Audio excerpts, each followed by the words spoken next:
지난번 필그림에 가서 내년을 위해 기도하는 가운데 계속해서 떠올랐던 단어 중에 하나가요, 기초라는 단어입니다. 기본.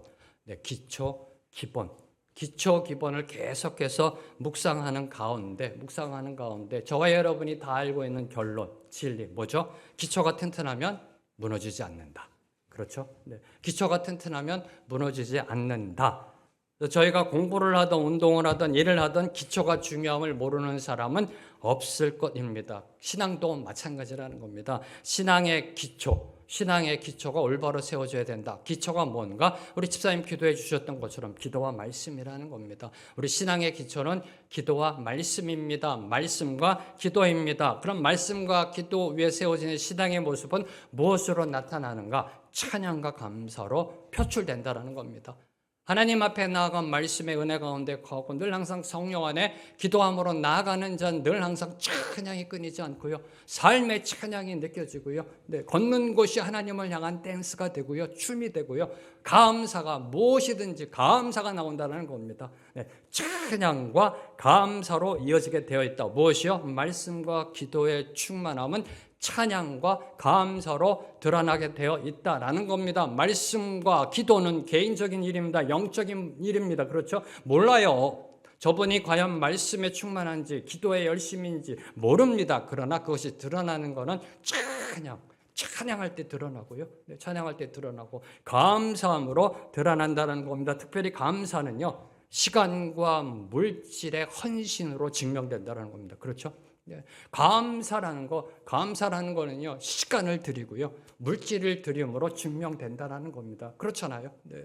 여러분이 누군가에게 정말 은혜 받아 감사할 때, 그럼 뭐라도 좀 보내야 되겠다 생각 안 드세요? 네, 그렇잖아요. 네. 네, 이게 감사에 드러나는 모습이라는 겁니다. 그래서 주님이 주시는 말씀이 계속해서 아마 제가 내년 신년 초에는 이 기초에 대해서 좀 여러 번 아마 강조할 것 같습니다. 그러면서 주님이 주시는 메시지가요, 현대교회는 감사 헌금을 잃어버린 교회가 됐다라고 말씀 주시더라고요. 네. 저부터. 네, 제가 어렸을 때 신앙생활 할 때는요, 생일 맞으면 생일 감사 헌금. 네. 학교에서 성적 좋으면 성적 좋다고 감사 헌금. 뭐 하면 뭐 감사 헌금. 네. 감사 헌금 하는 것이 삶의 어떤 모습이었고, 어떨 때는 부모님이 말씀하신 이해가 안 되는 감사 헌금도 있었어요. 네. 뭐 이런 것까지 감사해야 되나. 그런데 이 21세기 현대교회는 감사 헌금을 잃어버린 그러한 시대로 가고 있다 라는 그런 메시지를 주시더라고요. 이대로 가면은 프랑스 전역에 있는 개신교 교회 모습으로 간다라는 겁니다. 네. 그들이 물질이 없어서 헌금 안 하는 게 아닙니다. 파리 개신교회들, 천주교 말고 개신교회들은요, 근데 거기 선교사님, 목사님들과 말씀 나눠보면 어떤 교회를 할 수가 없대요. 사역을 할 수가 없대요. 왜요? 헌금을 안 하니까 성도들이. 그러면 제가 물어봤어요. 그럼 가난하냐고? 아니래요. 네. 뭐냐? 헌금하는 걸 모르는 겁니다. 이걸 잊어버린 겁니다. 네. 하나님께 나와 감사함으로 드려지는 이 헌신의 모습을 잃어버린 것입니다. 네. 이 감사가 회복되어져야 된다. 감사가 회복되어져야 한다. 기초 중에서도 특별히 감사헌금. 물질의 많고 적음이 아닙니다. 물질의 많고 적음이 아니라 그 책임을 하나님이 말씀하시더라고요. 네, 이걸 잃어버리고 있는 시대다. 특별히 이번에 하나님께 부름받은 임직자들 얼마나 감사해요. 네. 한 나라의 대통령이, 요새 대통령은 좀 우스운 모습이 됐습니다만, 대통령이 전화번호 불러가지고 나라의 일을 맡길 때도 영광이라고 그럽니다. 영광이에요. 네. 만약에 여러분에게 어떤 대통령이 전화 걸어가지고 내무부 장관 맡아주세요. 얼마나 영광이에요, 이게. 여러분은 영광이 아닌가? 그럼 여러분의 자녀들에게 전화가 왔다고 생각해요. 그러면 동네방네 하면서 자랑하지 않겠어요? 야, 우리 자녀가 말이야, 이번에 행정부 장관으로 청구돼가지고 섬긴대. 야, 대단하다. 막 이럴 거 아니에요? 네, 그럴 거 아니에요? 이 대단한 일입니다. 하나님, 창조주, 주권자 되신 그분이요, 여러분을 부르셔서, 여러분을 선택하셔서 하나님 나라의 임직으로 세우셨어요. 장로로, 권사로, 안수집사로. 네. 아마 거의 다 하나님 앞에 감사함으로 나가셨으리라 믿습니다. 네. 그런데 아직도 만약에 못하신 분 있으면요, 네, 하나님 앞에 감사함으로 나아가세요. 이건 당연한 게 아니라니까요. 어떤 세상적 시스템을 만들어가는 게 아니라니까요. 하나님의 부르심이라니까요. 부르심. 네, 특별히 부르심이어 쓰시겠다는 이 감사에 다시 한번 선포합니다. 물질의 많고 적음이 아니에요. 이 감사를 잃어버린 그런 교회가 되고 있다는 겁니다. 21세기. 또 주님이 주신 어떤 메시지는 계속해서 다음에 또 이런 기회가 있을 때 나누도록 하고요. 바로 이 신앙의 기초, 이 기초가 흔들거리면 모래 위에 집은 집처럼 불안합니다. 신앙의 기초가 흔들거리면은요, 잘 세워지지 않으면 그 인생이요, 뭐가 모르게 되게 불안해요. 네, 저도 어떨 때는 어떤 성도님도 볼 때마다 불안을 느낄 때가 있어요. 네, 그냥 영적으로요. 그래서 더 기도하게 되고요. 인생의 모습이 불안. 신앙의 모습도 불안. 왜요? 신앙의 기초가 흔들거리면 모래 위에 집은 저처럼 불안합니다. 그때 인생의 폭풍우와 지진이 오게 되면 무너지게 되어 있습니다. 균열이 생기게 되어 있다는 겁니다. 그 부실한 모습이 요새 저희들이 살펴보고 있는 다윗의 모습입니다. 그 부실한 모습이요. 네. 하나님께 감사함으로 시간을 드리고 해야 될 그 시간에 실컷 잠자다가 일어나 저녁 때쯤 옥상에 올라가서 괜히 남의 집 기웃기웃거리다가 그때 기도했었으면 그런 일 안 일어났는데 사단이 났잖아요. 결국은요. 하나님께 드리는 감사의 헌신이 없었던 겁니다. 그 부실한 모습, 신앙의 기초가 흔들리는 모습이 다윗의 모습이고 다윗의 가족, 집안의 모습이라는 겁니다. 자, 앞서 13장 지난주까지의 말씀을 보면 암논, 다윗의 맏아들이죠. 암논이 이복 여동생 다말을 성추행하고 그녀를 박대하며 쫓아낸 파렴치한 사건과 이에 대해 복수로 압살롬이 암논을 죽이고 외조부, 외할아버지의 나라 그슬로 도피한 참담한 사건이 기록되어 있었습니다. 이게 13장입니다. 그리고 이제 이어지는 14장은 압살롬이 그슬로 도피한 때로부터 3년 후의 이야기입니다. 3년이 지난 뒤의 이야기입니다. 자, 시간이 흐름에 따라 압살롬을 향한 다윗의 분노는요, 차츰 그를 향한 연민으로, 그리움으로 변화되어지고 발전하게 되었습니다. 자, 비록 다윗이요, 압살롬을 완전히 용서한 것은 아닐지라도 물보다 진한 피로 맺어진 사이에서 오는 부성에는 어쩔 수 없었던 겁니다. 이게 부모의 마음 아닌가요? 네, 이게 엄마의 마음이고 아빠의 마음 아닌가요? 네, 그 부성에는 어쩔 수 없었던 것입니다. 바로 이러한 다윗의 내심을 알아차린 요압이 계략을 꾸밉니다. 요압은 드고아의 한 여인을 다윗에게 보내 다윗과 압살롬의 경우와 비슷한 상황을 꾸며 말하게 함으로써 다윗이 압살롬을 맞아들여야 한다고 촉구한 것입니다. 지난주 말씀 기억나시는지요? 네. 내가 바로 쓰지 못할 때 영적 똥파리들은 꼬이게 되어 있다. 기억나시는지요? 네. 바로 다윗이 신앙적으로 바로 쓰지 못하니까요. 암논이 바로 쓰지 못하니까 요나답이 꼬이게 되고요. 다윗이 바로 서지 못하니까 요압의 계교가 계략이 들어오게 되는 것입니다. 자, 오늘 말씀 1절 말씀 함께 읽습니다. 시작. 스루야의 아들 요압이 왕의 마음이 압살롬에게로 향하는 줄 알고. 자, 14장의 첫 번째 단어는 스루아의 아들 요압이, 14장은 스루아의 아들 요압이로 시작하고 있습니다. 이를 주목하셔야 됩니다. 14장의 주어는 스루아의 아들 요압이라는 겁니다. 자, 요압이 누구인가요? 다윗의 조카입니다. 다윗의 조카이고요. 요압이란 이름이 처음으로 등장한 곳이 어딘 줄 아세요? 네, 사무엘상 26장 6절.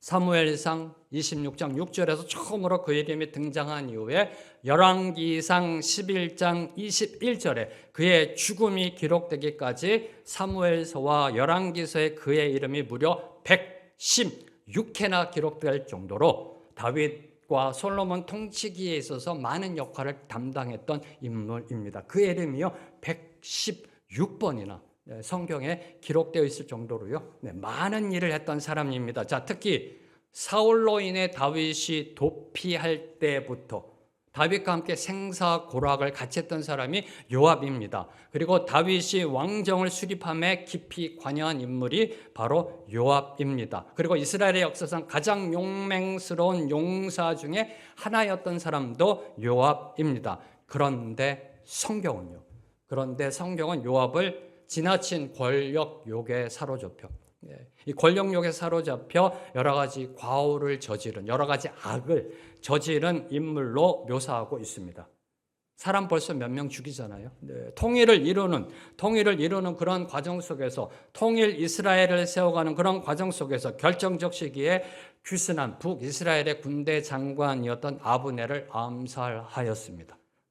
그리고 또한 다윗의 밀명을 받고 우리아를 죽이는 일에도 앞장선 인물이었습니다. 그리고 여러분이 이제 읽어 나가시면 이제 아마샤도 죽입니다. 그러한 인물로 기록되어져 있습니다. 자, 성경은 이러한 요압을 지칭함에 있어서 대부분의 경우 요압이라는 이름으로 표기하고 있습니다. 대부분의 경우. 가끔가다 그의 직책과 관련된 문맥에서는 군대 장관 요압이란 명칭을 사용하고 있습니다. 대부분 요압 또는 군대 장관 요압이란 이름으로 요압을 설명하고 있습니다. 그런데 오늘 말씀 1절은 스루아의 아들 요압이라고 부르고 있습니다. 스루아의 아들 요압이라고 부르고 있습니다. 무슨 특별한 이유라도 있는 것일까요? 성경은요, 뭔가 특별하게 할 때 뭔가 이유가 있는 겁니다. 자, 성경을 보면 이 명칭이 쓰여질 때는요, 요압이 무언가를 꾸미고 있을 때입니다. 무언가를 꾸미거나 어떤 중요한 일에 관련되어 있음을 시사하는 것이 스루아의 아들 요압이라는 명칭으로 그를 나타낼 때입니다. 이로 볼 때 14장이 스루아의 아들 요압으로 시작한다는 거, 스루아의 아들 요압이 주어가 되고 있다는 거, 뭔가 불길한 예감이 벌써 드는 겁니다. 뭔가 이게 안 좋은 일이 생기겠구나라는 생각을 갖고 있는 겁니다. 정치적 야욕을 위해서는 물불을 가리지 않는 기회주의자여 권모 술수에 능한 충동적인 인물, 이 요압이 다윗의 속마음을 알게 되었으니 이제 무언가를 획책하려 할 겁니다. 무언가를 획책하려 할 겁니다. 계산기를 두드릴 겁니다. 그리고 자기에게 이익이 된다 생각하면 인간적인 술수와 기만을 써서 일을 벌리려고 할 것은 뻔한 일입니다. 이걸 나타내는 것이 바로 스루아의 아들 요압이라는 겁니다. 사랑하는 성도 여러분, 여러분 인생을 살아가면서 어떤 호칭으로 불림받고 계시는지요?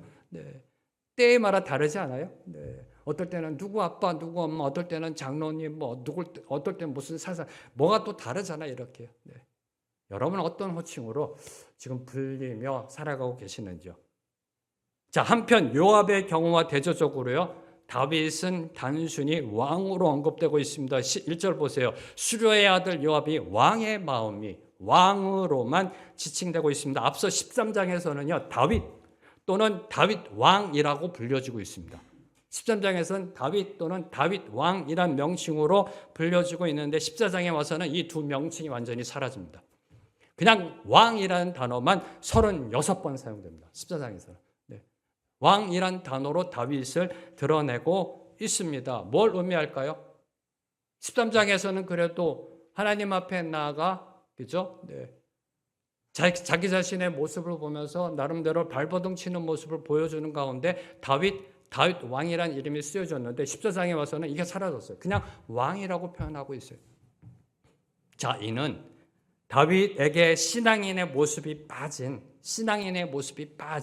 세상적 왕의 모습으로 드고와 여인의 이야기를 듣고 판단하였음을 암시하고 있는 겁니다. 다시 말해 하나님의 음성에 귀 기울이는 신앙인의 귀가 아니라 세상 왕 노릇하는 귀로 드고와 여인의 그 말을 듣고 판단하였음을 보여주고 있는 겁니다. 그러니까 드고와 여인의 이야기가 자신을 가리키고 있음에도 불구하고 모르잖아요. 끝에 가서야 겨우 눈치채잖아요. 드고와 여인이 거의 다 이제 알아챌 정도로 말을 하니까 그때서야 깨닫잖아요. 그때서야. 왜요? 신앙인의 귀로 듣는 게 아니라 왕노릇하는, 세상적 왕노릇하는 귀로 들었기 때문입니다. 어디서 많이 본 모습 아니에요? 이 모습 많이 본 모습 아니에요? 여러분의 모습이라고요? 그렇게 말씀하시면 안 되고요. 12장. 앞서 12장에서요. 12장에서 다윗의 죄악을 지적하는 나단의 비유 기억나시는지요? 나단의 비유가 주어졌을 때 다윗이 막 흥분합니다. 이런 초죽을 뉘어놓은 미움이 있나? 당장 잡아들여 하옥시켜라! 막 그래요. 그러다가 나중에 나단이 그러잖아요. 그게 바로 당신입니다. 당신입니다. 네. 바로 이 12장, 네, 나단의 비유가 기록된 12장과 드고와 여인의 비유가 기록된 14장은 그 구조에 있어서 아주 유사합니다. 유사합니다. 자, 다윗이 처음에는 그 비유의 이야기가 나타내는 본질적인 의미를 알아채지 못합니다. 그 이유, 그 이야기가 뭘 의미하는지를 모릅니다. 그러다 나중에 가서야 그 이야기가 자기에 관한 이야기임을 깨닫게 된다는 공통점이 있습니다.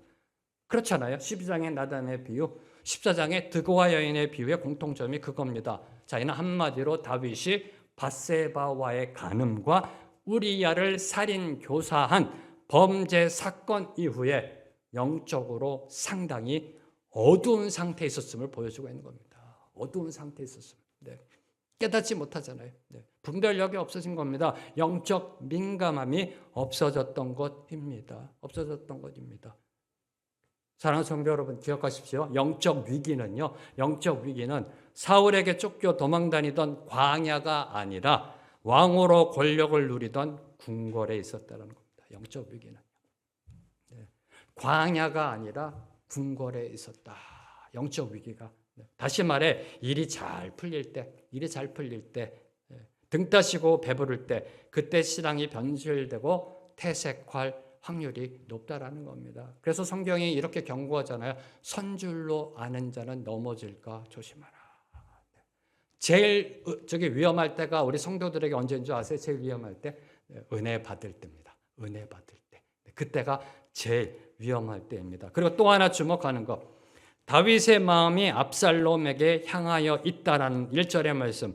왕의 마음이 압살롬에게로 향하는 줄 알고, 이게 요압이 눈치챈 그 다윗의 상황입니다. 다윗의 마음이 압살롬에게 향하여 있다는 것은 단순히 압살롬에 대한 연민의 정이 있었음만을 의미한 것이 아닙니다. 아, 사랑하는 아들 이제 보고 싶다라는 부성애뿐만 아니라 이는 압살롬에 대한 각별한 관심, 왕으로서의 관심, 즉 차기 왕의 제목감으로 생각하고 있었음을 의미하고 있는 겁니다. 이제 내가 죽으면 누가 다음에 왕이 될까?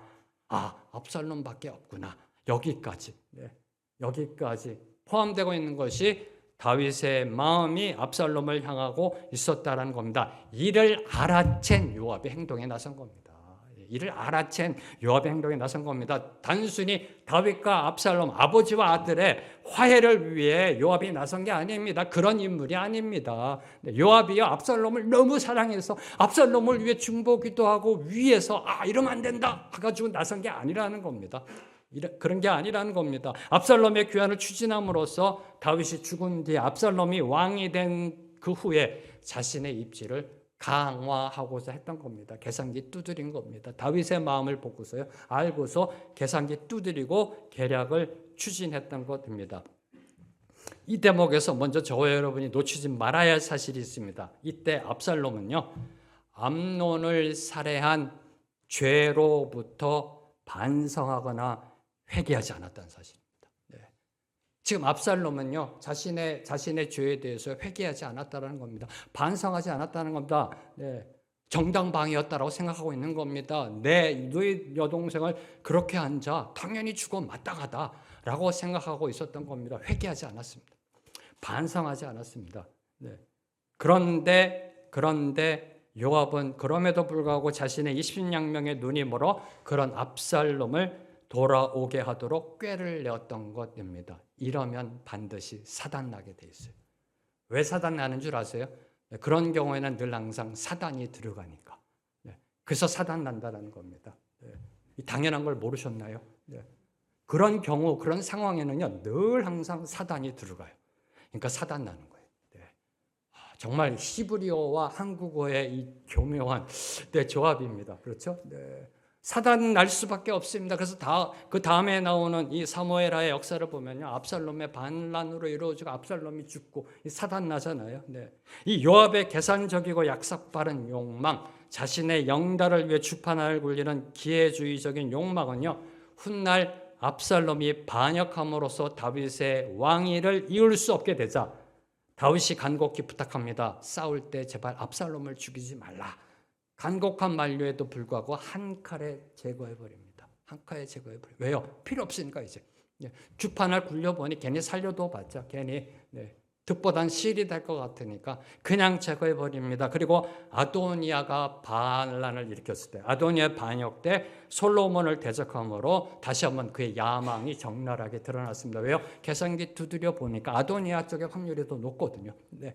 다시 한번 그의 그 욕망이 드러났던 것입니다. 뭔가 좀 느끼시는 게 있지 않으세요?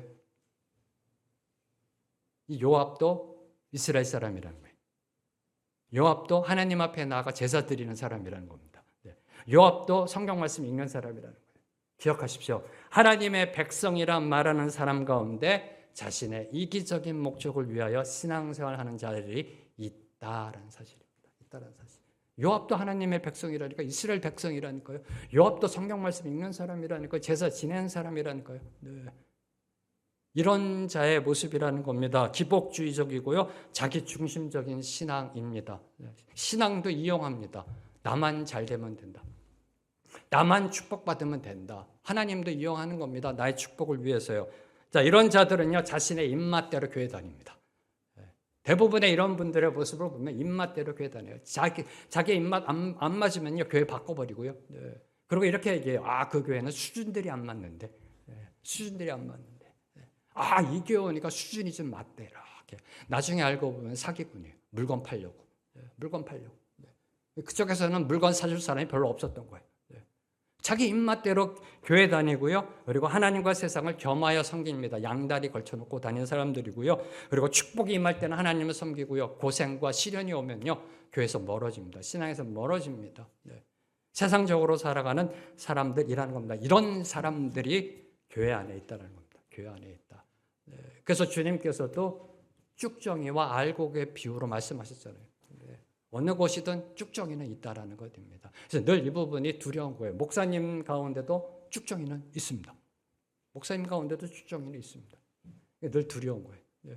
장로님 중에도 쭉정이는 있습니다. 권사님 중에도, 안수 집사 중에도, 성도들 중에도 쭉정이는 있다. 쭉정이는 있다.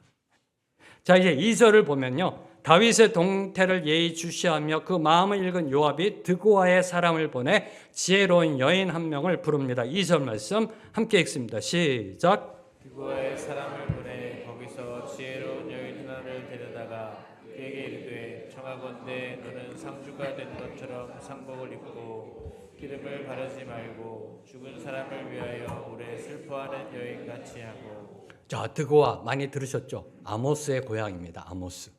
선지자 아모스의 고향인데요.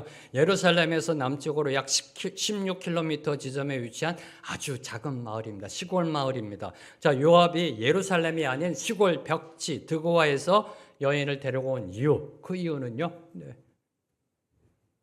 아무도 모르게 이 일을 추진하기 위해서입니다. 그렇죠? 다윗이나 그 신복들이 전혀 모를 만한 인물로 자신의 계책을 실행하기 위한 계략이었던 겁니다. 여기서 먼저 저와 여러분이 주목하는 거, 요압이 원한 사람이 누구예요? 요압이 필요로 했던 사람이 누구예요? 오늘 말씀 속에 2절에요.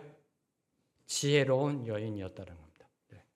요압이 원한 사람은, 요압이 필요로 한 여인은 지혜로운 여인입니다. 지혜로운 여인, 어떤 이미지가 딱 떠오르세요? 지혜로운 여인, 어떤 뉘앙스가 떠오르세요? 지혜로운 여인, 참 저 여인 지혜롭다. 어떤 이미지가 떠오르세요? 자, 여기서 지혜로 번역된 히브리어 원어 하캄이라는 단어는요, 슬기롭다, 영리하다, 현명하다, 여러분이 생각하듯이 그런 뜻도 갖고 있지만, 그리고 또한 간교하다라는 의미도 갖고 있는 단어입니다. 간교함이라는 의미도 갖고 있는 것이 이 지혜로 번역된 원어입니다. 자, 그럼 여기서 어떤 의미로 사용되었을까요? 그렇죠. 여러분의 생각대로 간교함으로 쓰여진 것입니다. 영리함, 슬기로움의 지혜가 아니라 남을 속이는 부정적인 의미에서의 지혜, 즉 간교함을 의미하고 있는 것입니다. 뭔가 생각나는 게 없으세요? 어디서 많이 보지 않았어요? 그렇죠. 뱀도 간교하죠. 심히 간교한 자고요. 그리고요, 바로 13장 3절에 보면은 암논이 가까이 했던 요나답을 보고 뭐라고 기록되어 있나? 13장 3절에 요나답은 심히 간교한 자라. 13장이에요. 요나답은 심히 간교한 자라. 요나답은 심히 간교한 자라. 간교한의 그 원어가 지금 지혜로운 여인 지혜 학함과 동일한 원어입니다. 똑같은 히브리어 원어인 것입니다. 앞서 암논을 도왔던 요나답과 13장에서 암논을 도왔던 요나답과 여기서 요압을 돕는 드고와 여인을요, 간교함이라는 동일한 언어로 소개하고 있는 것은 두 사건이 다윗 왕을 속인다는 동일한 문맥에서 이루어지고 있음을 암시하고 있는 겁니다. 다윗 왕을 속인다라는 동일한 문맥 가운데 이루어지고 있음을 암시하는 겁니다. 다시 말해 다윗이 과거 요나답의 계략으로 누구를 잃게 돼요? 암논을 잃었잖아요. 암논을 잃었듯이 이번 드고와 여인을 통한 요압의 계략을 통해서는 압살롬마저 잃게 될 것을 보여주는 단어가 이 간교라는 단어입니다. 간교라는 단어. 바로 이 간교함이 최초의 인류 아담과 하와를 제외해 늪으로 빠뜨린 악이잖아요. 우리 권사님 말씀하셨던 것처럼 창세기 하나님 만드신 창조물 중에 가장 간교한 게 뱀이라고요. 뱀의 그 간교한 속삭임에 아담과 하와가 넘어감으로 결국 하나님과 인간 사이의 영적 관계가 단절되고 말았던 겁니다. 에덴 동산에서 영원히 쫓겨나는 그러한 징계를 받게 되었던 것입니다. 시작은 간교였다는 겁니다. 간교함. 이 말씀, 지혜로운 여인, 13장 3절에 요나답은 심히 간교한 자라. 이 말씀을 묵상하다가 깨달은 게 있습니다. 지혜와 간교는 한 끗 차이다라는 겁니다. 이걸 깨달았습니다. 지혜롭다와 간교하다가 한 끗 차이라는 겁니다. 한 끗 차이. 이걸 깨달았습니다. 지혜는 저기 좌쪽에 있고요. 간교함은 저기 우측에 있는 게 아니라는 겁니다. 이게 한 끗 차이다라는 사실을 깨닫게 됐습니다. 왜요? 지혜와 간교라는 이 의미가 둘 다 한 단어에 들어있잖아요. 이게 하나님의 뜻이잖아요. 하나님이 학함이라는 히브리어 원어에 지혜와 간교란 두 뜻을 다 담아 놓으신 겁니다.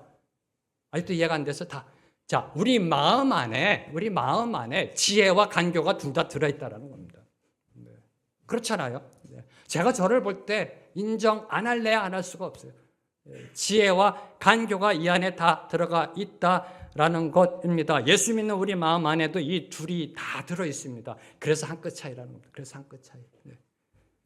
그럼 무엇이 한 끗 차이를 만드는가요? 무엇이 이 지혜와 간교 한 끗 차이를 만드는 것일까요? 이에 성경은 다음과 같이 선포합니다. 여호와를 경외하는 것이 지혜의 근본이다. 여호와를 경외하는 것이 지혜의 근본이다. 여호와를 경외하는 마음에서 나오는 것은 지혜이고요. 하나님 앞에 두렵고 떨림으로 나아가는 그 삶 가운데서 나오는 건 지혜이고요. 여호와를 경외하지 않는 마음에서 나오는 것은 간교라는 겁니다. 간교, 술수고요. 계략이고요. 술책이고요. 꼼수예요.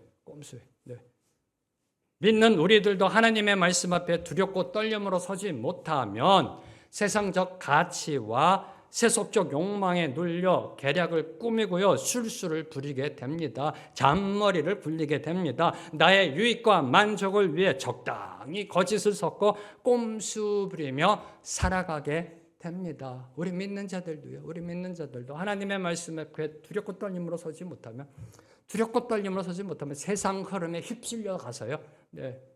잔머리 굴립니다. 꼼수 부립니다. 적당히 이렇게 어떻게 해가지고 좀 하면 되지 않을까? 이게 바로 인간의 본질적 타락의 모습이라는 겁니다. 그래서 하나님을 경외하지 않는 마음에서 나오는, 경외하지 않는, 하나님의 말씀에 두렵고 떨리지 않는 그 마음에서 나오는 지혜, 부정적인 지혜, 간교함은요, 반드시 거짓과 기만으로 드러나게 되어 있어요.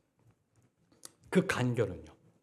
간교는 거짓으로 드러나고요. 기만으로 드러나게 되어 있어요. 그 모습이 오늘 이 2절, 3절, 4절의 말씀이라는 겁니다. 자, 요압은요, 드고와 여인을 죽은 자를 위해 애곡하는 상주로 보이기 위해 철저하게 위장시켰습니다. 이게 간교가 드러나는 모습이에요. 거짓으로, 기만으로 위장시켰어요. 왜요? 다윗의 동정심을 유발하기 위해. 위해서요.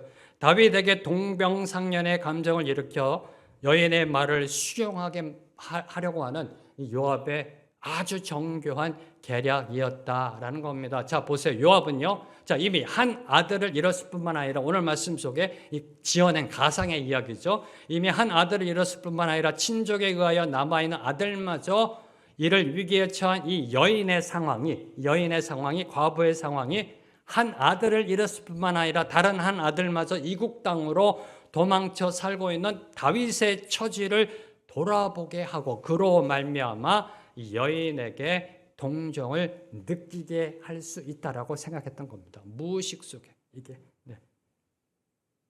요압은요 참으로 무서운 사람이에요. 정말 무서운 사람이에요. 이 말씀 묵상하는데요 소름이 끼칠 정도로 무서운 사람이에요. 다른 사람의 심리 상태까지 꿰뚫어보는 사람이에요. 네. 심리 상태까지 꿰뚫어보면서요 계략을 짜는 사람이에요. 정말 머리 좋은 사람이에요. 간교도요 머리가 좋아야 돼요. 정말 머리 좋은 사람이라니까요. 눈치 빠른 사람이에요. 그렇죠? 눈치 빠르고요. 머리 정말 좋은 사람이에요. 머리가 잘 돌아가는 사람이고 눈도 잘 돌아가요. 머리도 잘 돌아가고 눈도 잘 돌아가요. 눈치 빠르니까요. 잘 돌아 머리도 잘 돌아가요. 아주 그것도요 팍팍 돌아가요. 그것도 팽팽 돌아가요. 기가 막혀요. 요압 보면요. 아니에요? 팩팩이래. 팍팍 팽팽. 두 개가 함께 뭐요? 팍팍 돌아가고 팽팽 돌아가고 머리가 돌아가고 눈이 돌아가고 팍팍 팽팽 이런 사람의 문제가 뭔지 아세요? 그러다가 언젠간 뇌혈관이 터진다라는 거예요. 그러다가 언젠간 뇌혈관이 터져버려요. 팍팍 팽팽 돌아가다가 펑 터져버려요. 네. 너무 잔머리를 굴리다가야 뇌혈관이 막혀버려요. 그 경동맥이 파열돼 버려요. 네. 하도 잔머리 굴리고 그러다 보니까. 네. 자, 그러면 누가 진짜 머리 좋은 사람일까요? 누가 진짜 머리 좋은 사람일까요? 자, 함께 고백합니다. 절 따라하세요. 네, 바로 납니다. 왜 그러세요? 바로 납니다. 네, 이렇게 자신이 없으세요? 네. 그럼 누가 진짜 머리 좋은 사람인가? 참된 의미의 머리 좋은 사람 어떤 사람인가? 무엇이 기준인가? 이 부분을 한번 제가 한번 쳐봤어요. 이렇게요. 했더니요. IQ가 높은 사람, 창의력이 있는 사람, 분석력이 뛰어난 사람, 논리적인 사람 등등등 우리가 그냥 보통 알고 있는 야, 저 사람 머리 좋다. 그런 답이 적혀 있고요. 재미있는 게 있어요. 어떤 회사에서 머리가 좋은 사람 했더니 1등이 이게 나왔더라고요. 말을 잘 알아듣고 설명을 잘하는 사람. 이게 머리 좋은 사람이다. 어떤 조직에 있어서 어떤 기업인데요. 네. 자, 그러면 성경은 뭐라고 할까요? 성경은 누가 진짜 머리 좋은 사람이라고 할까요? 누가 지혜로운 사람이라고 할까요? 야고보서 3장 17절 말씀. 야고보서 3장 17절 말씀 함께 읽습니다. 시작. 오직 이로부터 난 지혜는 첫째 성결하고 다음에 화평하고 관용하고 양순하며 긍휼과 선한 열매가 가득하고 편견과 거짓이 없나니. 누가 지혜로운 사람이에요? 거룩한 사람, 성결한 사람, 경건한 사람, 하나님의 말씀대로 세상과 구별되어 살려고 노력하는 사람, 평화를 위해 화평한 사람, 관용이 있는 사람, 양순한 사람, 긍휼한 사람, 선한 열매를 맺는 사람, 그리고 편견과 거짓이 없는 사람. 이런 사람이 참된 지혜로운 사람, 머리 좋은 사람이라는 겁니다. 하나님으로부터 주어지는 지혜를 가진 자의 모습은 바로 그런 모습이라는 겁니다. 지금 여러분은 지혜로운 사람일런지요? 저는 믿습니다. 저와 여러분 모두 다 지혜로운 사람입니다. 왜요? 하나님 위로부터 주어지는 지혜를 받고 있으니까. 말씀을 통해서. 완성되지는 않았죠. 퍼펙트하진 않죠. 그렇죠? 네. 근데 이 땅에 완전함은 없습니다. 완전함은 없다니까요. 거기에 소망이 있잖아요. 누군가가 완전하다? 그럼 절망이에요. 저 사람은 완전한데 나는 왜 이 모양일까? 아니요. 이 세상에는 완전함이 없습니다. 오직 주 예수 그리스도만 완전하세요. 네. 인간은요. 완전하지 못해. 완전함을 위해 나아가는 공사 중이에요. 오늘도요. 네. 그런 가운데 저와 여러분에게는 하늘로부터 주어지는 지혜가 임한다라는 겁니다. 저와 여러분이 머리 좋은 사람이에요. 저와 여러분이 지혜로운 사람이에요. 네. 이 진리를 요압은 몰랐던 거예요. 이 진리를요. 지 머리만 믿고 머리 팽팽 돌리다가 나중에 결국은 비참한 최후를 당하게 되는 것입니다. 늘 항상 하나님의 말씀 앞에 바로 서야 되는데 그걸 하지 못했다는 겁니다. 자, 이제 3절부터 7절을 보면 드고와 여인은 다윗 왕 앞에 나아가 왕의 도움이 절실한 사람처럼 행동하며 요압이 시킨 대로 다윗에게 말하고 있습니다. 특히 4절과 5절을 보세요. 4절과 5절을 보면 그냥 아들을 잃은 상주의 차림으로 다윗에게 나아가 도움을 구하고 있습니다. 진짜 과부라고 얘기해요. 진짜 과부다라는 뜻은요, 무슨 뜻이냐면 경제적으로도 일어설 수 없다는 뜻이에요. 진짜 과부라는 거예요. 남편이 죽었습니다. 그럼 과부입니다. 근데 진짜 과부라고 얘기하는 거는 경제적으로 도움 없이는 살 수 없다는 그런 뜻이에요. 그래서 자신이 남편이 죽은 진짜 과부다라고 소개하는 것, 다윗의 동정심을 유발시키는 겁니다. 그리고 나서 이제 이야기의 본론으로 들어갑니다. 6절, 7절 말씀, 두 구절 말씀 함께 읽습니다. 시작. 이 여종에게 아들 둘이 있더니 그들이 들에서 싸우나 그들을 말리는 사람이 아무도 없으므로 한 아이가 다른 아이를 쳐 죽인지라. 온 족속이 일어섰어 당신의 여종 나를 핍박하여 말하기를 그의 동생을 쳐 죽인 자를 내놓으라. 우리가 그의 동생 죽인 죄를 갚아 그를 죽여 상속자 될 것까지 끊겠노라 하오니 그러한즉 그들이 내게 남아있는 불씨를 꺼서 내 남편의 인과 씨를 세상에 남겨두지 아니하겠나이다 하니. 자, 다윗 왕의 관심을 얻은 여인은요, 이제 본격적으로 요압이 지어낸 이야기를 전하였습니다. 두 아들을 두었는데 둘이 싸우다가 하나가 다른 하나를 죽였고 그 사실을 알게 된 집안 사람들이 그 형제를 죽인 아들을 죽이려 한다라고 말하고 있습니다. 그 남은 아들을 잡아 죽여 상속자 될 권리까지 끊겠다. 대를 끊어버리겠다라고 위협하고 있다라고 다윗에게 호소하고 있습니다. 자, 왜 이렇게 요압이 이야기를 지어냈을까요? 그렇죠. 이는 다윗의 두 아들 암논과 압살롬을 염두에 둔 표현입니다. 특별히 7절에 상속자라는 표현. 상속자라는 표현은요, 암논을 죽인 압살롬의 상황을 반영한 것입니다. 장자였던 암논은 이제 죽었습니다. 둘째였던 길라압은 성경에 기록되어지지 않지만 오래전에 죽은 것으로 생각되고요. 자, 이제 남은 건 셋째 압살롬이라는 겁니다. 압살롬. 압살롬이 사실상 다윗의 왕위를 계승할 장자의 신분이었던 것입니다. 예. 그래서 요압은 이렇게 이야기를 지어낸 것입니다. 여기서 저와 여러분이 주목해야 되는 거 6절에 보면 그들을 말리는 사람이 아무도 없었다는 겁니다. 그들을 말리는 사람이 아무도 없었다. 이 또한 요압이 지어낸 이야기입니다. 그렇죠? 네, 이렇게 전하라고 한 겁니다. 그들을 말리는 사람이 아무도 없었다. 무슨 뜻이에요? 자, 얘는 싸우는 두 아들을 화해시킬 사람이 있었다면 둘 다 구원할 수 있었다는 뜻이에요. 누군가가 말렸다면 그런 사단 나지 않았다는 뜻입니다. 다시 말해 압살롬이 암논을 살해하지 못하도록 미연에 방지했더라면 암논의 생명을 구할 수 있었으면 물론이거니와 압살롬 역시 도망자의 신세를 면할 수 있었다는 말이 요 속에 들어가 있는 것입니다. 이를 통해 말하고자 하는 것, 요압이 말하고자 하는 것, 그것은 바로 암논과 압살롬 사이의 갈등을 중재할 수 있는 사람은 다름 아닌 그들의 아버지요 왕이었던 다윗이었다. 그런데 다윗이 그 책임을 다하지 못함으로 압살롬이 암논을 쳐 죽이고 도망가 있는 것이다 라는 메시지가 들어가 있는 겁니다. 자, 이를 들은 다윗의 마음은 어땠을까요? 아마도 무의식 속에 아마도 그걸 듣는 가운데 암논에 대한 압살롬의 살인을 미연에 막지 못한 자신의 책임을 느꼈을 겁니다. 그때 보내지 않았더라면, 간청할 때 그 잔치에, 양털 깎는 잔치에 보내지 않았더라면, 뭔가 좀 그때 이상했는데, 별로 기분이 안 좋았는데 막았더라면 아마 그런 생각들이 들었을 것입니다. 네, 정말 요압은 정말 잔머리가 잘 돌아가는 사람이에요. 이런 것까지 다 생각하면서요. 네. 자신의 계략을 이루기 위해서 다윗의 그 아픔까지도 이용합니다. 그 아픈 마음까지도. 그리고 다윗이 여인의 가상의 상황에, 그 만들어낸 상황에 공감할 것도 이미 알고 있었어요. 다윗을 누구보다도 잘 알고 있었어요. 네. 다윗은요, 늘 항상 힘들고 어려운 편에 쓴 자였었어요. 너무나 잘 알고 있었어요. 다윗이 분명히 여인의 편에 서서, 왜? 약자니까. 약자 편에 서서 인륜적인 판결을 내릴 것을 알고 있었습니다. 이걸 증명하는 게 이제 8절부터의 말씀입니다. 이어지는 8절을 보면요, 요압의 예상이 적중했음을 보여줍니다. 8절 말씀 함께 읽습니다. 시작.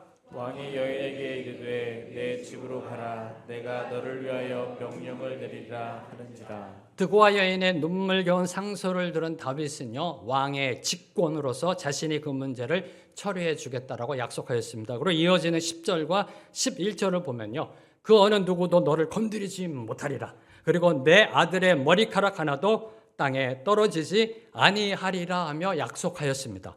이 약속이 문제라는 겁니다. 이 약속이 문제라는 겁니다. 왜요? 왜 이 약속이 문제가 될까요? 이스라엘의 율법에 의하면 살인에 대한 대가는 사형입니다. 살인에 대한 처벌은 사형입니다.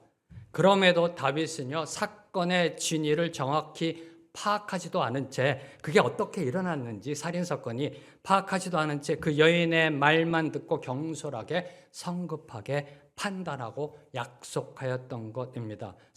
그 살인사건에 대한 사실관계를 확인하는 절차도 없었습니다. 확인해 보라고 말하지도 않았어요. 어떻게 그런 일이 일어났는지, 정당방위인지 고의적인지 그런 것도 확인해 보지 않았어요. 그리고 형제를 살해한 이에게 회개를 촉구하는 과정도 없었어요.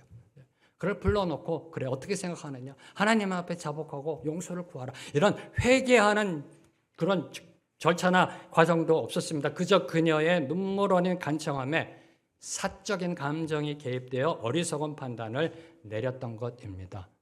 그것도 정말 저와 여러분이 조심해야 될 부분, 왕명으로 모든 것을 해결할 수 있다라고 생각한 겁니다. 왕명으로. 보세요. 내가 너를 위하여 명령을 내리라. 여기에 지금 다윗의 신앙이 얼마나 지금 기초에 충실하지 못한지 알 수 있는 거예요. 흔들거리고 있는 거다. 불안해요. 그 모습 보면요, 아주 불안합니다. 내가 너를 위하여 명령을 내리라. 이 마음이 문제예요. 이 마음이. 왕이면 모든 걸 다 할 수 있다라는 거, 이렇게 생각하니까 비상계엄령 발동하는 겁니다. 이렇게 생각하니까 이게 문제라니까요. 이게 문제라니까. 하늘 무서운 줄 모르고 하나님 계신 줄 모르고 내가 너를 위하여 명령을 내리리라. 왜요? 내가 왕이니까. 내가 왕이니까. 걱정하지 마. 걱정하지 마. 누가 너를 해쳐? 걱정하지 마. 내가 책임져 줄게. 왜? 내가 왕이니까. 내가 명령 내리면 다 돼. 이겁니다. 지금 이겁니다. 이게 문제라니까. 이게요. 이게 문제예요. 사실관계도 확인해 보지 않았어요. 그것도 문제입니다. 근데 더 문제가 뭐예요? 왕명으로 모든 것을 해결할 수 있다라고 생각한 것입니다. 자, 이는 한마디로요, 다윗의 판단력에 문제가 생긴 겁니다. 판단. 네. 이때 이렇게 나갔어야 되는 거 아니에요? 자, 여인이 일로 와서 우리 하나님께 함께 같이 기도합시다. 하나님, 이 여인의 마음 만져주시고 위로해 주시옵시고, 이 어머니의 마음, 자식을 잃은 마음, 그러면서 기도해야 되는 거 아니에요? 다윗이요? 안 그런가요? 그러면서 주님 지혜 주시옵소서. 이 불쌍한 여인 어떡할까요? 이 아들 하나밖에 안 남았는데 법대로 하면 사형입니다. 주여 어떻게 할지 알려. 이래야 되는 거 아니에요?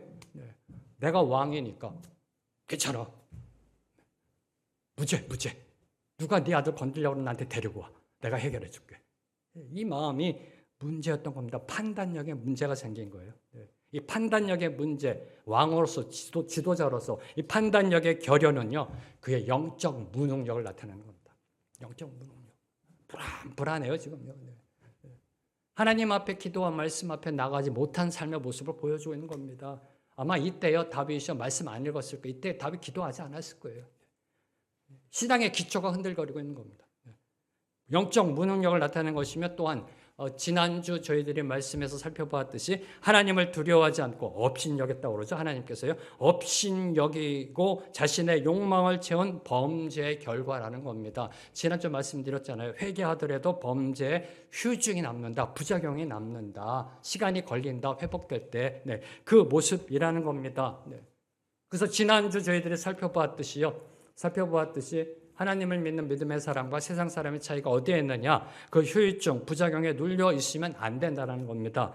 그 부작용으로부터 벗어나기 위해 각성하며 몸부림치며 발버둥 치다 보면 하나님의 마음에 합한 사람으로 성숙되어져 나아간다라는 것입니다. 이게 다윗의 시를 통해 증명됐다고 지난주 말씀드렸잖아요. 네. 다윗을 다윗에게 만든 건 그의 위대함이 아니라니까요. 네. 골리앗을 향해 이 돌멩이 갖고 던져서 골리앗을 죽인 그 위대함이 아니에요. 다윗을 다윗에게 만든 건, 다윗을 다윗에게 만든 것, 죄악 가운데 가장 밑바닥에 내려갔을 때 하나님의 사람으로 다시 쓰려고 발버둥 쳤던 그 모습, 그게 다윗을 다윗에게 만들었던 것입니다. 저는 이 모습이요, 윤석열 대통령에게 있게 되기를 간절히 기도하고 있어요.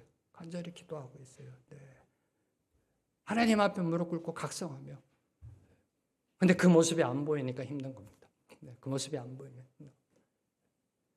발버둥 치는 그 모습, 영적 몸부림 가운데 하나님의 사람다움이 드러나게 되어 있다는 겁니다. 자, 이제 10절과 11절을 보면요, 드고와 여인을 향한 다윗의 성급한 약속이 기록되어져 있습니다. 그 약속의 하이라이트가 11절입니다. 11절 말씀 함께 읽습니다. 시작. 여인이 이르되 청하건대 왕은 왕의 하나님 여호와를 기억하사 원수 갚는 자가 더 죽이지 못하게 하옵소서. 내 아들을 죽일까 두렵나이다 하니 왕이 이르되 여호와께서 살아계심을 두고 맹세하노니 내 아들의 머리카락 하나도 땅에 떨어지지 아니하리라 하니라. 여기서 먼저 주목하는 거, 왕이 이르되 다윗이 말하기를 여호와께서 살아계심을 두고 맹세하노니, 교만의 극치로 가고 있습니다. 네, 교만의 극치로요. 자, 다윗은 자신의 약속이 확고함을 증명하기 위해 하나님께서 살아계심을 두고 맹세까지 하였습니다. 여인이여 걱정하지 마라. 내가 왕명으로 내려서 너를 지켜 보호하리라. 네 아들도 보호하리라 했더니 여인이 계속해서 간청하는 겁니다. 이게 다 요압의 계략이죠. 그래도 불안합니다. 그래도 살려주세요. 그래, 걱정하지 마. 내가 하나님의 살아계심으로 맹세할게. 여기까지 지금 나아가고 있는 것입니다. 이 부분이 요압의 계교에 결정적으로 걸려든 겁니다. 결정적으로. 하나님의 살아계심으로 맹세한다. 자, 여호와의 살아계심을 두고 맹세한 이 약속을요, 이제 다윗의 상황에 적용해 보겠습니다. 다윗의 정황에 적용하면 그가 암논을 죽인 살인자 압살롬을 결코 처벌할 수 없게 됐습니다. 이제 처벌할 수 없게 됐어요. 하나님의 이름으로 맹세했잖아요. 네. 처벌할 수가 없게 된 겁니다. 이 성급한 맹세로 인해 다윗은 많은 어려움을 겪어야 했습니다. 다윗은 이 맹세로 인한 올무에 걸려 회개하지도 않은 압살롬을 예루살렘으로 귀환시킬 수밖에 없었고요. 회개하지 않은 압살롬은 그 악한 마음에서 아버지에게 칼을 들이대는 반란으로 이어집니다. 예. 스스로 위기를 자초하고 말았던 것입니다. 누가요? 다윗이. 왜요? 신앙의 기초가 바로 세워져 있지 않았기 때문에. 사람들은 보통, 저와 여러분, 우리 인간들은요, 보통 문제를 해결함에 있어 하나님의 뜻과 때를 잠잠히 기다리기보다는 서둘러 인간적인 방법으로 해결하려고 하는 경향이 있습니다. 아주 못된 경향이 있습니다. 저와 여러분 모두 다 인간은요. 다시 선포합니다. 저와 여러분 인간은요, 어떤 문제를 막다트렸을 때 하나님의 뜻과 때, 하나님의 방법을 잠잠히 기도하며 기다리기보다는 인간적인 방법을 들어 어떻게든 빨리 처리하려고 하는 아주 그런 나쁜 경향이 있다는 겁니다. 빨리 이 나쁜 이 습관이요, 우리 신앙 속에도 있다라는 것입니다. 네. 인간적인 방법은 늘 항상 부작용을 낳게 돼 있어요. 인간적인 방법은 부작용을 낳게 돼요. 왜요? 인간 자체가 완전하지 못하기 때문에 인간적인 그 방법 안에는요, 거짓이 있고 편견이 있고 선입관이 있고 감정적 선동 등이 있습니다. 똑같은 말을 하더라도 감정을 담아 어떻게 말하느냐에 따라 듣는 사람이 달라져요. 이 교묘합니다. 이 인간적인 방법에는요, 늘 항상 악이 들어가 있기 때문에 늘 항상 부작용을 낳게 되게 된다라는 것입니다. 서두르면 반드시 낭패를 보게 되어 있어요. 서두르면. 그렇잖아요. 여러분 지금까지 인생 살아오시면서 많이 겪으셨잖아요. 서두르면 늘 항상 낭패를 보고요. 네. 그에 대한 대가를 치르게 되는 경우가 많습니다. 그래서 필요한 것이 저희 교회에 주신 축복, 거북이 영성이다. 거북이 영성.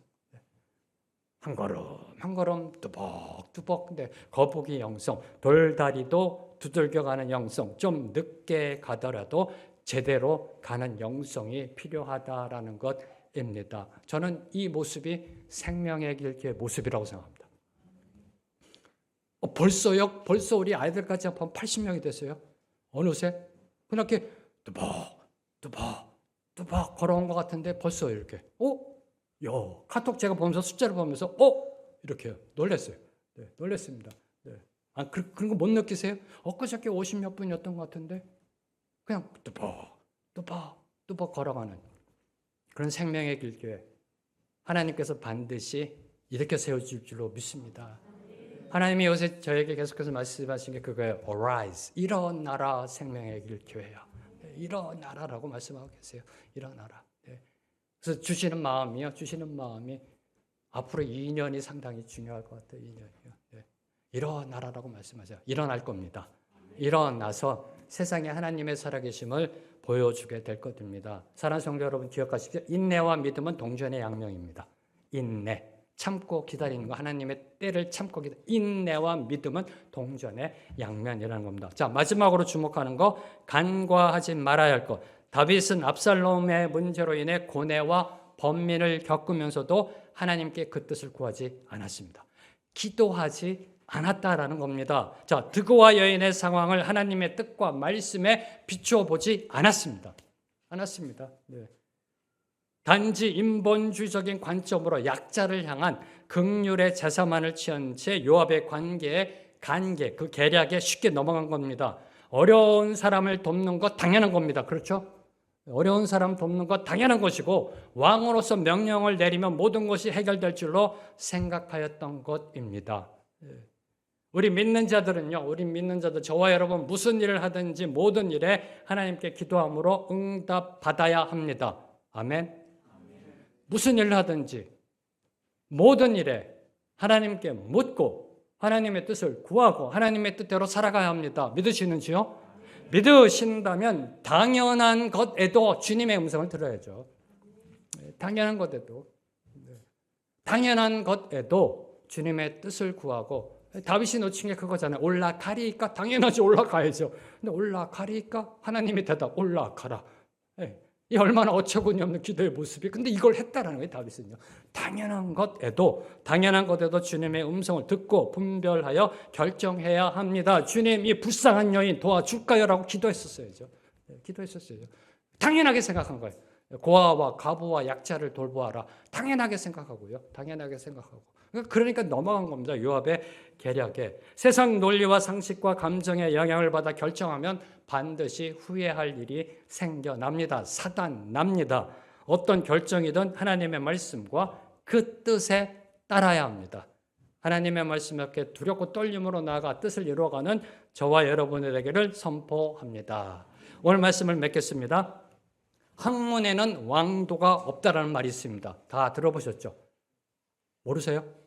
학문에는 왕도가 없다. 학문을 성취하는 데는 꾸준히 성실하게 정진하는 것 외에 없다는 말입니다. 신앙에 있어서도 마찬가지입니다. 왕도가 없습니다. 지름길이 없습니다. 하루하루 하나님의 말씀을 읽고 그 말씀대로 살아내는 것, 성령 안에 기도함으로 하나님의 뜻을 분별하여 뜻을 이루어가는 것, 바로 그것을 오늘 다윗이 놓쳤던 것입니다. 오늘 말씀을 묵상하며 함께 찬양합니다. 위기에 대한민국을 올려드리며 찬양합니다. 생명의 길 교회에 다가올 부흥을 사모하며 찬양합니다. 주를 위해 살고 주를 위해 죽는, 하나님께 목숨 거는 자가 되어 이 땅에 하나님의 부흥으로 일어나길 소망하며 찬양합니다.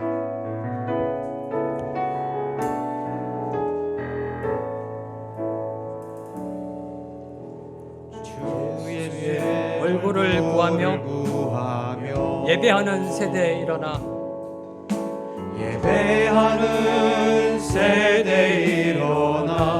주 위에 살며 주 위에 죽으니 이것이 우리의 부르심. 살기 위해 주 따르지 않고 죽기 위해 주를 따르며 죽기 위해 주를 따르며 내 가진 것 모두 주를 위해 드리리. 내 가진 것 모두 주를 위해 드리니 주님의 일 행하시옵소서. 주님의 일 행하시옵소서. 선포합니다. 다시 한번 부흥을 주소서. 다시 한번 부흥을 주소서. 주의 나라가 이 땅에 다시 주의 세워지는 나라가 이 땅에 다시 세워지는 그 영광을 우리 보게 하소서. 그 영광을 우리 보게 하소서. 주 예수의 영광을, 주 예수의 영광을 기도함으로 찬양합니다. 주 예수의 얼굴을 구하며 주의 얼굴을 구하며 예배하는 세대에 일어나 예배하는 세대에 일어나 주 위에 살며 주 위에 죽으니 주 위에 살며 주 위에 죽으니 이것이 우리의 부르심. 이것이 우리의 부르심. 살기 위해 주 따르지 않고 살기 위해 주 따르지 않고 죽기 위해 주를 따르며 죽기 위해 주를 따르며 내 가진 것 모두 주를 위해 드리리. 내 가진 것 모두 주를 위해 드리리. 주님의 일 행하시옵소서. 행하시옵소서. 주여 다시 한번 부흥을 다시 한번 부흥을 주소서. 주의 나라가 이 땅에 다시 주의 세워지는 나라가 이 땅에 다시 세워 그 영광을 우리 보게 하소서. 그 영광을 우리 보게 하소서. 주 예수의 영광을 주 예수의 영광 내 안에 사느니 내 안에 사느니 예수 그리스도니 나의 죽음도 유익함이라. 나의 죽음도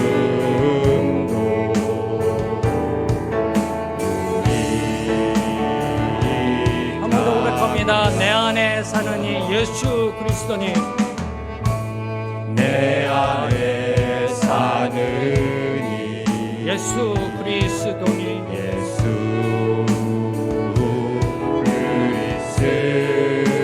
그리스도니 나의 죽음도 나의 유익함이라. 죽음도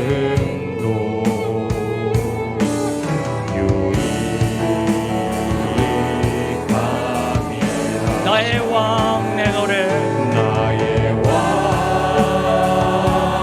내 노래 내 생명 또 내 기쁨 또 내 기쁨 나의 힘 나의 것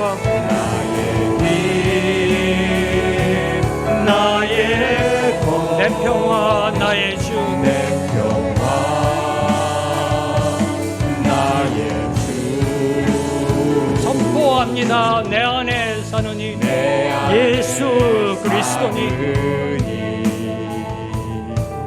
예수 그리스도니 나의 죽음도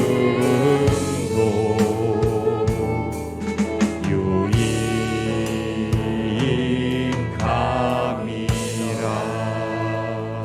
하나님 감사합니다. 오늘 말씀을 통하여 다시 신앙의 기초를 올바로 세워가는 우리 모두가 되게 하여 주시옵소서. 기도한 말씀에 올바로 세워져서 오직 주께 영광, 오직 주께 찬양, 오직 주께 예배하는 주를 위해 목숨 거는 하나님의 예배자로 살아가게 하여 주셔서 이 땅에 하나님의 나라와 의가 온전히 세워지고 저 땅 끝까지 하나님의 복음이 선포되어지는 그 역사를 보게 하여 주시옵소서. 소망합니다. 주여 이 땅에 다시 한번 부흥을 허락하여 주시옵시고 이 땅에 하나님의 살아계심이 선포되었는데 이 생명의 길교회 모든 성도들이 쓰임받게 하여 주시옵소서. 예수님의 이름으로 기도합니다. 아멘.